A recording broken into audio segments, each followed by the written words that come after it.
Hello friends, welcome to PSC winner. നമ്മുടെ ഇന്നത്തെ topic എന്ന് പറയുന്നത് ഷേപ്പർ മെഷീനെ കുറിച്ചാണ്.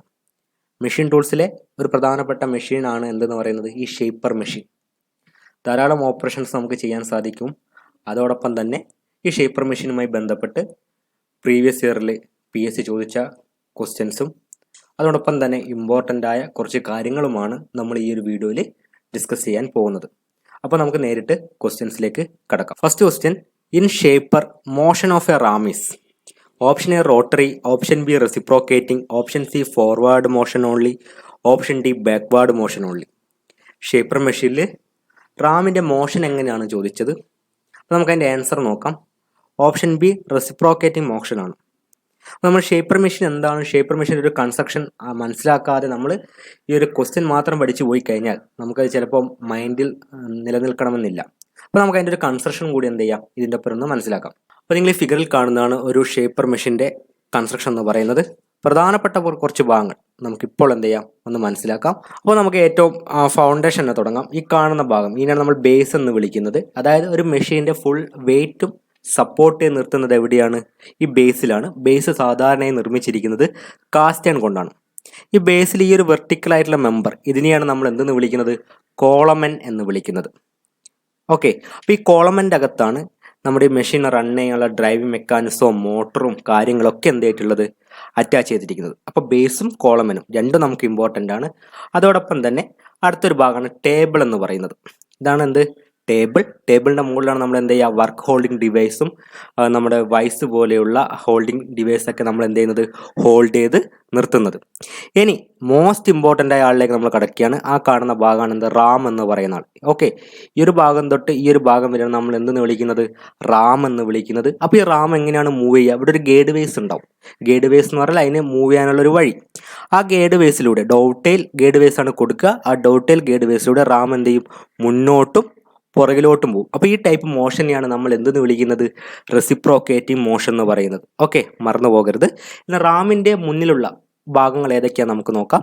ഒന്ന് ഫസ്റ്റ് നമ്മുടെ ടൂൾ പോസ്റ്റിലാണ് എന്ത് ഹോൾഡ് ചെയ്യുക, ടൂൾ ഹോൾഡ് ചെയ്യുക. അതോടൊപ്പം ടൂൾ പോസ്റ്റിൻ്റെ മുകളിൽ എന്ത് കൊടുത്തിട്ടുണ്ട്, ഒരു ക്ലാപ്പർ ബോക്സ് കൊടുത്തിട്ടുണ്ട്. ക്ലാപ്പർ ബോക്സിൻ്റെ പർപ്പസ് ഒക്കെ നമുക്ക് സെപ്പറേറ്റ് ആയിട്ട് ക്വസ്റ്റ്യൻ പഠിക്കുമ്പോൾ തന്നെ എന്ത് ചെയ്യുക, ഡിസ്കസ് ചെയ്യാം. അങ്ങനെയാകുമ്പോൾ അത് മൈൻഡിൽ എന്ത് ചെയ്യും, എപ്പോഴും ഉണ്ടാവും. ഓക്കെ, ഇനി ഇവിടെ എന്ത് കൊടുത്തിട്ടുണ്ട്, ഒരു ടൂൾ സ്ലൈഡ് കൊടുത്തിട്ടുണ്ട്, അല്ലെങ്കിൽ ഒരു വെർട്ടിക്കൽ സ്ലൈഡ് കൊടുത്തിട്ടുണ്ട്. ഈ വെർട്ടിക്കൽ സ്ലൈഡ് നമുക്ക് എന്ത് ചെയ്യാൻ സാധിക്കും, അപ്പ് ആൻഡ് ഡൗൺ എന്ത് ചെയ്യാൻ സാധിക്കും, ഫീഡ് ചെയ്യാൻ സാധിക്കും. അതോടൊപ്പം തന്നെ ഇവിടെ നിങ്ങൾക്ക് കാണാം, ഇവിടെ ഒരു സിവലിംഗ് ഹെഡ് ഉണ്ട്. ഇവിടെ ഒരു നട്ടും ബോൾട്ടും നമ്മൾ റൊട്ടേറ്റ് ചെയ്യുകയാണെങ്കിൽ നമുക്ക് ഹെഡ് എന്ത് ചെയ്യാൻ പറ്റും, നിശ്ചിത ഡിഗ്രിയിലേക്ക് സ്വിവൽ ചെയ്യാൻ എന്ത് ചെയ്യും, സാധിക്കും. ഓക്കെ, ഇനി ഇവിടെ ക്രോസ് റെയിൽ, വെർട്ടിക്കൽ ഫീഡ് എന്നൊക്കെ പറഞ്ഞ് കൊടുത്തിട്ടുണ്ട്. അതൊക്കെ നമുക്ക് ഫീഡ് കൊടുക്കാണ്, ക്രോസ് ഫീഡും ലോഞ്ചിറ്റ്യൂഡൽ ഫീഡൊക്കെ കൊടുക്കാൻ വേണ്ടിയിട്ടാണ്. അപ്പോൾ അത് ബാക്കി കാര്യങ്ങൾ നമുക്ക് എന്ത് ചെയ്യാം, ക്വസ്റ്റ്യൻ ഡിസ്കസ് ചെയ്യുമ്പോൾ മനസ്സിലാക്കാം. അപ്പോൾ ഇത്രയും കാര്യങ്ങൾ ഏതൊക്കെയാണ്, ഒന്ന് ബേസ് ആണ്, ബേസ് മെറ്റീരിയൽ കാസ്റ്റ് അയൺ ആണ്, എല്ലാ പാർട്സിനെയും സപ്പോർട്ട് ചെയ്ത് നിർത്തുന്നു, റിജിഡ് കാസ്റ്റിംഗ് ആണ്. അതിൻ്റെ മുകളിലുള്ള വെർട്ടിക്കലായിട്ടുള്ള ഒരു ഭാഗമാണ് കോളം എന്ന് പറയുന്നത്. ഇതിൻ്റെ ഉള്ളിലാണ് എന്ത് ചെയ്യുക, ഹൗസിംഗ് മെക്കാനിസം, ഡ്രൈവിംഗ് മെക്കാനിസം ഒക്കെ ഉണ്ടാകുക, മോട്ടർ അടക്കം ഉണ്ടാകുന്നത്. ഇനി അതിലും പ്രധാനപ്പെട്ട ഒരു ഭാഗമാണ് റാം എവിടെ ഉണ്ടാകുക, കോളമിൻ്റെ മുകളിലാണ്. അതിൻ്റെ മോഷൻ എന്ന് പറയുന്നത് റെസിപ്രോക്കേറ്റിംഗ് ആണ്. റെസിപ്രോക്കേറ്റിംഗ് മോഷൻ റാമിൻ്റെ മുൻഭാഗത്താണ് നമ്മൾ ടൂൾ പോസ്റ്റും ടൂളൊക്കെ എന്ത് ചെയ്യുന്നത്, ഹോൾഡ് ചെയ്യുന്നത്. ഇനി കോളമിൻ്റെ മുന്നിലായിട്ട് എന്തുണ്ടാവും, ടേബിൾ ഉണ്ടാവും. ടേബിളാണ് നമ്മൾ വർക്കും കാര്യങ്ങളൊക്കെ എന്ത് ചെയ്യുന്നത്, ഫിക്സ് ചെയ്യുന്നത്. ഇനി ഇവിടെ നിങ്ങൾ കാണുന്നുണ്ടാവും റാം അഡ്ജസ്റ്റ്മെൻറ്റ് നട്ട്, റാം ലോക്കിംഗ് ഹാൻഡിൽ എന്നൊക്കെ പറഞ്ഞിട്ടുണ്ട്. സിസ്റ്റം കാണുന്നുണ്ടാവും, മെക്കാനിസം കാണുന്നുണ്ടാവും. ഇതൊക്കെ നമുക്ക് സ്ട്രോക്ക് അഡ്ജസ്റ്റ് ചെയ്യാനാണ്. അപ്പോൾ കൂടുതൽ കാര്യം സ്ട്രോക്കിനെ കുറിച്ചുള്ള ക്വസ്റ്റ്യൻ പറയുമ്പോൾ നമുക്ക് എങ്ങനെയാണ് സ്ട്രോക്ക് അഡ്ജസ്റ്റ്മെൻറ്റ്, എങ്ങനെയാണ് സ്ട്രോക്ക് എന്നൊക്കെ എന്ത് ചെയ്യാം, മനസ്സിലാക്കാം. അപ്പോൾ ഇത്രയും കാര്യങ്ങൾ നിങ്ങൾക്ക് മനസ്സിലായിട്ടുണ്ടാവുമെന്ന് വിചാരിക്കുന്നു. ഇനി നമുക്ക് ഷേപ്പറുമായി ബന്ധപ്പെട്ട് കുറച്ചൊരു 4-5 പോയിന്റ് കൂടി നമുക്ക് എന്ത് ചെയ്യാം, ഒന്ന് ഓർത്ത് വെക്കാൻ ശ്രമിക്കാം. അതിൽ ഒന്നാമത്തെ പോയിന്റ്, ഷേപ്പർ പ്രധാനമായിട്ട് എന്തിനാണ് producing horizontal, vertical and angular surface produce ചെയ്യാനാണ് നമ്മൾ എന്ത് ചെയ്യുന്നത്, ഉപയോഗിക്കുന്നത്. അതോടൊപ്പം തന്നെ നമുക്ക് സ്ലോട്ട് കട്ട് ചെയ്യാനും, ഗ്രൂസ് കട്ട് ചെയ്യാനും, കീവേസ് കട്ട് ചെയ്യാനും നമുക്ക് ഷേപ്പർ കൊണ്ട് സാധിക്കും. പിന്നെ സിംഗിൾ പോയിന്റ് കട്ടിംഗ് ടൂളാണ് യൂസ് ചെയ്യുന്നത്. ഷേപ്പർ സിംഗിൾ പോയിന്റ്, അങ്ങനെ ഓർത്ത് വെച്ചാൽ മതി, എളുപ്പമാണ് നമുക്ക് പഠിക്കാൻ. പിന്നെ അതോടൊപ്പം തന്നെ ഇവിടെ വർക്ക് എന്താണ്, സ്റ്റേഷനറിയാണ്. വർക്ക് ഫിക്സ്ഡ് ആയിട്ടാണ് നിർത്തിയിരിക്കുന്നത്. ടൂളാണ് എന്ത് ചെയ്യുന്നത്, മൂവ് ചെയ്തുകൊണ്ടിരിക്കുന്നത്. വ്യത്യസ്തമായ ഓപ്പറേഷൻ ചെയ്യാൻ വേണ്ടി ടൂളാണ് എന്ത് ചെയ്യുന്നത്, മൂവ് ചെയ്യുന്നതെന്നും കൂടി നിങ്ങൾ എന്ത് ചെയ്യുക, ഒന്ന് ഓർത്ത് വെക്കുക. അപ്പോൾ ഇത്രയും ക്ലിയർ ആയെന്ന് വിചാരിക്കുന്നു. നമുക്ക് രണ്ടാമത്തെ ക്വസ്റ്റ്യൻ നോക്കാം. In shaper the tool head consist of option A tool post, option B clapper box, option C vertical slide, option D all of the above. Shaper മെഷീനിൽ ടൂൾ ഹെഡ് കൺസിസ്റ്റ് ചെയ്തിരിക്കുന്നത് ആരെല്ലാം ചേർന്നാണെന്നാണ് question. അപ്പോൾ നമുക്ക് അതിൻ്റെ answer നോക്കാം. Option D all of the above ആണ്. ഇപ്പോൾ എന്താണ് ടൂൾ ഹെഡ് നമുക്ക് നോക്കാം. അത് നമ്മൾ കൺസ്ട്രക്ഷൻ പറഞ്ഞപ്പോൾ ടൂൾ പോസ്റ്റും കാര്യങ്ങളൊക്കെ പറഞ്ഞിരുന്നെങ്കിലും ടൂൾ ഹെഡ് അവിടെ സൂചിപ്പിച്ചില്ല. അത് മനഃപൂർവ്വം സൂചിപ്പിക്കാതിരുന്നതാണ്. കാരണം നമുക്കത് സെപ്പറേറ്റ് ആയിട്ട് തന്നെ പഠിക്കാം. എന്നാലാണ് അത് എന്ത് ചെയ്യുള്ളൂ, നമുക്ക് ഓർമ്മിച്ചെടുക്കാൻ എളുപ്പത്തിൽ സാധിക്കുകയുള്ളൂ. അപ്പോൾ നിങ്ങൾ ഈ ഫിഗറിൽ കാണുന്നതാണ് എന്തെന്ന് പറയുന്ന ഒരു ടൂൾ ഹെഡ് എന്ന് പറയുന്നത്. അതായത് ടൂൾ ഹെഡ് എവിടെയാണ് അറ്റാച്ച് ചെയ്തിരിക്കുക? റാമിലാണ് അറ്റാച്ച് ചെയ്തിരിക്കുക. അത് ഓർമ്മിക്കണേ. റാമിൻ്റെ മുന്നിലുള്ള ഭാഗമാണ് ടൂൾ ഹെഡ് എന്ന് പറയുന്നത്.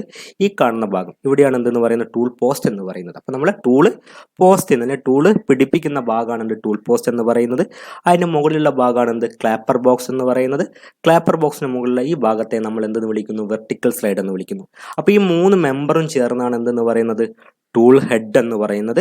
ഇനി ടൂൾ ഹെഡ് നമുക്ക് താഴോട്ടേക്ക് എന്ത് ചെയ്യാം? ഫീഡ് കൊടുക്കാൻ സാധിക്കും. ഹാൻഡ് വീൽ നമ്മൾ റൊട്ടേറ്റ് അനുസരിച്ച് നമുക്ക് എന്തായാലും സാധിക്കും tool head up and down എന്ത് ചെയ്യാൻ സാധിക്കും? സ്ലൈഡ് ചെയ്യാൻ സാധിക്കും. അങ്ങനെ നമുക്ക് അപ്പ് ആൻഡ് ഡൗൺ സ്ലൈഡ് ചെയ്തുകൊണ്ടും ഫീഡ് കൊടുക്കാൻ പറ്റുന്നതാണ്. ഓക്കെ, മൂന്നാമത്തെ ക്വസ്റ്റ്യൻ നോക്കാം. The size of shaper is specified by option A size of table, option B length of stroke, option C HP of motor, option D all of the above. ഒരു shaper എങ്ങനെയാണ് specify ചെയ്യുന്നതെന്ന് ചോദിച്ചിരിക്കുന്നത്. അപ്പോൾ നമുക്ക് answer നോക്കാം. Option B length of stroke ആണ്. അപ്പോൾ എന്താണ് സ്ട്രോക്ക് എന്ന് നമുക്ക് മനസ്സിലാക്കാം. 2 സ്ട്രോക്ക് ഉണ്ട് ഷേപ്പറിൽ. ഒന്ന് ഫോർവേഡ് സ്ട്രോക്കും രണ്ടാമത്തത് റിട്ടേൺ സ്ട്രോക്കും. മുന്നോട്ടേക്കുള്ള മൂവ്മെൻറ്റ് ഹൊറിസോണ്ടലിന് ആക്സിസിന് പാരലായിക്കൊണ്ട് മുന്നോട്ട് പോകുന്ന സ്ട്രോക്കിനെയാണ് നമ്മൾ എന്തെന്ന് വിളിക്കുന്നത്? ഫോർവേഡ് സ്ട്രോക്ക് എന്ന് വിളിക്കുന്നത്. തിരിച്ചു വരുന്ന സ്ട്രോക്കാണ് എന്തെന്ന് പറയുന്നത്? റിട്ടേൺ സ്ട്രോക്ക് എന്ന് പറയുന്നത്. അപ്പോൾ ഈ ഫോർവേഡ് സ്ട്രോക്കിലാണ് എന്ത് ചെയ്യുക? കട്ടിങ് നടക്കുക. റിട്ടേൺ സ്ട്രോക്ക് എന്ന് പറയുന്ന ഒരു ഐഡിങ് സ്ട്രോക്കാണ്. സാധാരണയായി ഷേപ്പർ സ്പെസിഫൈ ചെയ്യുന്ന റേഞ്ചസ് എന്ന് പറയുന്നത് 175 മുതൽ 900 mm വരെയാണ് പറയാറുള്ളത്. അപ്പോൾ ആ ഒരു പോയിന്റ് കൂടി നിങ്ങൾ എന്ത് ചെയ്യുക? ഒന്ന് ഓർത്ത് വയ്ക്കാൻ ശ്രമിക്കുക. ഈ ഫിഗർ ഒന്ന് ശ്രദ്ധിക്കുക. ഈ ഫിഗറിൽ കൃത്യമായി ഫോർവേഡ് സ്ട്രോക്ക് എന്താ റിട്ടേൺ സ്ട്രോക്ക് എന്താ നിങ്ങൾക്ക് കാണിച്ചു തരുന്നുണ്ട്. അപ്പോൾ ഇതാണ് നമ്മുടെ ടൂൾ ഹെഡ് എന്ന് പറയുന്നത്. ടൂൾ ഹെഡിൻ്റെ മുൻഭാഗത്ത് എന്തുണ്ട്? ടൂൾ പോസ്റ്റിൽ ടൂൾ ഹോൾഡ് ചെയ്തിട്ടുണ്ട്. ഇനി താഴെ ശ്രദ്ധിക്കുക. ഇതാണ് നമ്മുടെ ടേബിൾ എന്ന് പറയുന്നത്. ഷേപ്പറിൻ്റെ ടേബിളാണ്. അവിടെ എന്ത് ചെയ്തിട്ടുണ്ട്? ഒരു വർക്ക് വെച്ചിട്ടുണ്ട്. വർക്കിൻ്റെ ലെങ്ത് എന്ന് പറയുന്നത് 100 mm ആണ്. അപ്പോൾ ഇവിടെ നിന്നുള്ള ടൂൾ ഹെഡ് മുന്നോട്ടേക്ക് മൂവ് ചെയ്ത് ആ മൂവ്മെൻറ്റാണ് നമ്മൾ എന്ത് വിളിക്കുന്നത്? ഫോർവേഡ് സ്ട്രോക്ക് എന്ന് പറയുന്നത്. അങ്ങനെ അത് എവിടെ എത്തിച്ചേർന്നു? ഈ ഒരു ഡയറക്ഷനിൽ, ഈ ഒരു പൊസിഷനിൽ എത്തിച്ചേർന്നു. അത് തിരിച്ചെന്ത് ചെയ്യും? വരും. ആ സ്ട്രോക്കിനാണ് നമ്മൾ റിട്ടേൺ സ്ട്രോക്ക് അല്ലെങ്കിൽ ഐഡിൽ സ്ട്രോക്ക് എന്ന് പറയുന്നത്. അപ്പോൾ അത് എവിടെ നിന്നാണോ വന്നത് അവിടെ തന്നെ എന്ത് ചെയ്യും? എത്തിച്ചേരുന്നു. ഓക്കെ, അപ്പോൾ ഈ ടോട്ടൽ ലെങ്ത്തിനെയാണ് നമ്മൾ എന്ത് വിളിക്കുന്നത്? സ്ട്രോക്ക് ലെങ്ത് എന്ന് പറയുന്നത്. ഇവിടെ വർക്ക് പീസ് ഇപ്പോൾ കൊടുത്തിരിക്കുന്നത് 100 ആണ്, 100 mm ആണെന്ന് വിചാരിക്കുക. അങ്ങനെയാണെങ്കിൽ മുന്നിലും പിന്നിലും നമ്മൾ കുറച്ച് അലവൻസ് എക്സ്ട്രാ കൊടുക്കും. ഇവിടെ കൊടുത്തിരിക്കുന്നത് ഇപ്പോൾ 5 mm 25 mm ആണെങ്കിൽ ടോട്ടൽ സ്ട്രോക്ക് ലെങ്ത് എന്ന് പറയുന്നത് 130 mm ആണ്. ഓക്കെ, അപ്പോൾ ക്ലിയർ ആണെന്ന് വിചാരിക്കുന്നു. ഇങ്ങനെ ഒരു അലവൻസ് കൊടുക്കാനുള്ള കാര്യം എന്തെന്ന് വെച്ചാൽ നമ്മുടെ റിട്ടേൺ സ്ട്രോക്കിന് എൻഡിലാണ് നമ്മൾ എന്ത് കൊടുക്കുന്നത്? ഫീഡ് കൊടുക്കുന്നത്. അതുകൊണ്ടാണ് ഈ ഒരു ഭാഗത്ത് അലവൻസ് കൂടുതൽ കൊടുത്തിരിക്കുന്നത്, ഇവിടെ എന്ത് കൊടുത്തിരിക്കുന്നത്? കുറച്ചും കൊടുത്തിരിക്കുന്നത്. ഓക്കെ, അപ്പോൾ ശ്രദ്ധിക്കുക. 2 സ്ട്രോക്ക് ഫോർവേഡ് സ്ട്രോക്കും റിട്ടേൺ സ്ട്രോക്കും റേഞ്ചസ് എന്ന് പറയുന്നത് 175 മുതൽ 900 mm വരെയാണ്. മറന്നു പോകരുത്. നാലാമത്തെ question. In shaper rotary motion convert into reciprocating motion by means of option A shaft and pulley, option B rock ram and bull gear, option C rack and pinion, option D worm and worm wheel. Shaper മെഷീനിൽ നമ്മൾ rotary മോഷനെ reciprocating മോഷനേക്ക് മാറ്റുന്നത് ആരുടെയൊക്കെ സഹായത്താലാണ് ചോദിച്ചത്. കാരണം shaper മെഷീനിൽ first rotating member എന്ന് പറയുന്ന മോട്ടറാണ്. അവിടെ റൊട്ടേഷൻ മോഷനാണ് നടക്കുന്നത്. പക്ഷേ റാം മൂവ് ചെയ്യുന്ന റൊട്ടേറ്റ് ചെയ്താണോ? അല്ല അല്ലേ, റെസിപ്രോക്കേറ്റ് ആയിട്ടാണ് മൂവ് ചെയ്യുന്നത്. അങ്ങനെ മാറ്റാൻ വേണ്ടി നമ്മൾ സഹായിക്കുന്ന ആളാണ് എന്തെന്ന് പറയുന്നത്? Rock ram and bull gear എന്ന് പറയുന്നത്. മറന്നു പോകരുതേ. ആരാണ്? റോക്ക് റാമും ബുൾ ഗിയറും കൂടിയാണ് റോട്ടറി മോഷനെ റെസിപ്രോക്കേറ്റിംഗ് മോഷനേക്ക് കൺവേർട്ട് ചെയ്യുന്നത്. അപ്പോൾ നിങ്ങൾ ഫിഗർ കണ്ടാൽ മനസ്സിലാവും. ഒരു വലിയൊരു ഗിയർ, ആ ഗിയറിനാണ് നമ്മൾ ബുൾ ഗിയർ എന്ന് വിളിക്കുന്നത്. ആ ബുൾ ഗിയറിൽ കൊടുത്തിരിക്കുന്ന അറ്റാച്ച്മെൻ്റ് ആണ് റോക്ക് റാം എന്ന് പറയുന്നത്. ഓക്കെ, നമുക്ക് 5ാമത്തെ ക്വസ്റ്റ്യൻ നോക്കാം. Quick return mechanism is provided on a shaper to reduce time required for option A forward stroke, option B return stroke, option C both A and B, option D none of this. അപ്പോൾ നമ്മുടെ question എന്താണ്? Quick return mechanism provide ചെയ്തിരിക്കുന്നത് എന്തിനു വേണ്ടിയിട്ടാണ് ചോദിച്ചത്. Okay, അല്ലെങ്കിൽ എന്ത് time, ഏത് സ്ട്രോക്കിൻ്റെ ടൈം റെഡ്യൂസ് ചെയ്യാൻ വേണ്ടിയിട്ടാണെന്നാണ് ക്വസ്റ്റ്യൻ്റെ ഒരു ചുരുക്കം എന്ന് പറയുന്നത്. അപ്പോൾ നമുക്ക് എൻ്റെ ആൻസർ നോക്കാം. Option B return stroke. അപ്പോൾ റിട്ടേൺ സ്ട്രോക്കിൻ്റെ ടൈം കുറയ്ക്കാൻ വേണ്ടി നമ്മൾ ഉപയോഗിക്കുന്ന ഒരു മെക്കാനിസം ആണ് എന്തെന്ന് പറയുന്നത് ക്വിക്ക് റിട്ടേൺ മെക്കാനിസം എന്ന് പറയുന്നത്. അപ്പോൾ നമുക്ക് ഇതിൻ്റെ കൂടെ 2-3 പോയിന്റ് കൂടി ഒന്ന് നോക്കാം. ഒന്ന്, മെറ്റൽ കട്ടിങ് നടക്കുന്ന ഏത് സ്ട്രോക്കിലാണ്? ഫോർവേഡ് ഡയറക്ഷനിൽ മാത്രമാണ് എന്ത് ചെയ്യുന്നത്? മെറ്റൽ കട്ടിങ് നടക്കുന്നത്. ആ റിട്ടേൺ സ്ട്രോക്ക് എന്ന് പറയുന്നത് എന്താണ്? ഐഡിൽ സ്ട്രോക്കാണ്. അതിലെന്ത് സംഭവിക്കുന്നില്ല? കട്ടിങ് ആക്ഷൻ ഒന്നും നടക്കുന്നില്ല. അപ്പോൾ നമുക്ക് മുന്നോട്ടേക്ക് കട്ട് ചെയ്തുകൊണ്ട് സാവകാശം പോവുകയും തിരിച്ചെന്ത് വരണം? ഒരു പ്രവൃത്തിയൊന്നും ഇല്ലാത്തത് കൊണ്ട് അല്ലെങ്കിൽ ഒരു കട്ടിങ് ആക്ഷൻ നടക്കാത്തത് കൊണ്ട് നമുക്ക് തിരിച്ച് വേഗത്തിൽ വരാൻ വേണ്ടി നമ്മൾ കൊടുക്കുന്ന ഒരു മെക്കാനിസമാണ് എന്തെന്ന് പറയുന്നത് ക്വിക്ക് റിട്ടേൺ മെക്കാനിസം എന്ന് പറയുന്നത്. അതിൻ്റെ പർപ്പസ് എന്ന് പറഞ്ഞാൽ എന്ത് തന്നെയാണ്, ഐഡിൽ ടൈം ഇല്ലേ, ഐഡിൽ സ്ട്രോക്കിൻ്റെ ഐഡിൽ ടൈം റെഡ്യൂസ് ചെയ്യാൻ വേണ്ടിയാണ് എന്ത് ചെയ്യുന്നത് ആ ഒരു മെക്കാനിസം കൊടുക്കുന്നത്. നമ്മളിവിടെ ഓർത്തിരിക്കുന്ന വേറൊരു പോയിന്റ് എന്ന് പറഞ്ഞു കഴിഞ്ഞാൽ crank and slotter link mechanism എന്ന് പറയുന്ന ഒരു ടൈപ്പ് മെക്കാനിസമാണ് എന്തിൽ കൊടുത്തിരിക്കുന്നത്, ഷേപ്പിംഗ് മെഷീനിലെ ക്വിക്ക് റിട്ടേൺ മെക്കാനിസം എന്ന് പറയുന്നത്. ധാരാളം ടൈപ്പ് എന്തുണ്ട്, ക്വിക്ക് റിട്ടേൺ മെക്കാനിസം ഉണ്ട്. ഷേപ്പറിൽ തന്നെ different type quick return mechanism use ചെയ്യുന്നുണ്ടെങ്കിലും വൈഡ്ലി ആയിട്ട് യൂസ് ചെയ്യുന്ന ഏതാണ്, ക്രാങ്ക് ആൻഡ് സ്ലോട്ടർ ലിങ്ക് മെക്കാനിസമാണ്. ഓക്കെ, ആറാമത്തെ question, clapper box of shaper is used to option A avoid ഓവർ ഹാങ്ങിങ് of tools, option B lift the tool middle of stroke, option C lift the tool during return stroke, option D lift the tool during cutting stroke. അപ്പോൾ നമുക്ക് answer നോക്കാം. Option C lift the tool during return stroke. ഒരു shaper മെഷീനിൽ clapper box കൊടുത്തിരിക്കുന്ന എന്താണ് question, ആ return സ്ട്രോക്കിൽ എന്ത് ചെയ്യാൻ വേണ്ടി, ടൂളിനെ ലിഫ്റ്റ് ചെയ്യാൻ വേണ്ടി കൊടുത്തിരിക്കുന്ന ഒരു അറ്റാച്ച്മെൻ്റ് ആണ് ക്ലാപ്പർ ബോക്സ് എന്ന് പറയുന്നത്. അപ്പോൾ നമുക്കിൻ്റെ ഫിഗർ ഒന്ന് നോക്കാം. അപ്പോൾ ഇവിടെ ശ്രദ്ധിക്കുക, രണ്ട് സ്ട്രോക്ക്, ഫോർവേഡ് സ്ട്രോക്കും റിട്ടേൺ സ്ട്രോക്കും. അപ്പോൾ ഇതാണ് നമ്മുടെ ക്ലാപ്പർ ബോക്സ് എന്ന് പറയുന്ന മുന്നിലെ ടൂൾ പോസ്റ്റിൻ്റെ ടൂൾ ഹോൾഡ് ആയിട്ടുണ്ട്. അപ്പോൾ ഫോർവേഡ് സ്ട്രോക്കിൽ എന്താ സംഭവിക്കുന്നത്, ടൂള് കട്ട് ചെയ്തുകൊണ്ട് മുന്നോട്ട് പോകുന്നു, അപ്പോൾ വർക്കായിട്ട് കോൺടാക്ട് ചെയ്യുന്നു. എന്നാൽ റിട്ടേൺ സ്ട്രോക്ക് തിരിച്ച് വരുന്ന കേസിൽ എന്ത് ചെയ്യുന്നു, ക്ലാപ്പർ ബോക്സ് എന്ന് പറയുന്നത് മുകൾ ഭാഗം മാത്രം എന്ത് ചെയ്യുന്നു, ഇവിടെ ഒരു ബോൾട്ടിൻ്റെ സഹായത്താൽ ഉറപ്പിച്ചിരിക്കുന്ന ഭാഗമാണ്. അപ്പോൾ റിട്ടേൺ ഫോഴ്സിൽ വരുമ്പോൾ ഇവിടെ ഒരു ഫ്രീ ആയതുകൊണ്ട് തന്നെ ടൂൾ എന്താവും അവിടെ, അല്ലെങ്കിൽ ക്ലാപ്പർ ബോക്സ് എന്താവും, ലിഫ്റ്റ് ആവും. ക്ലാപ്പർ ബോക്സ് ലിഫ്റ്റ് ആകുമ്പോൾ അതിനോടൊപ്പം ഘടിപ്പിച്ചിരിക്കുന്ന ടൂൾ പോസ്റ്റ് എന്ത് ചെയ്യും, ഒന്ന് ലിഫ്റ്റ് ആവും. അങ്ങനെ ചെയ്യുന്നതോടൊപ്പം തന്നെ നമുക്ക് വർക്കിൻ്റെ സർഫസ് എന്താവുന്നു, സ്ക്രാച്ചോ കാര്യങ്ങളൊന്നും ഇല്ലാതെ എന്താവുന്നു, സർഫസ് നല്ല രീതിയിൽ തന്നെ നമുക്ക് ലഭിക്കുകയും ചെയ്യുന്നു. കൂടാതെ ടൂളിൻ്റെ ലൈഫും ഇൻക്രീസ് ചെയ്യാൻ എന്ത് സഹായിക്കുന്നുണ്ട്, ഈ ക്ലാപ്പർ ബോക്സ് സഹായിക്കുന്നുണ്ട്. ഓക്കെ, അടുത്ത question, generally ratio forward and return stroke of a shaper is option A 2:1, option B 1:2, option C 2:3, option D 3:2.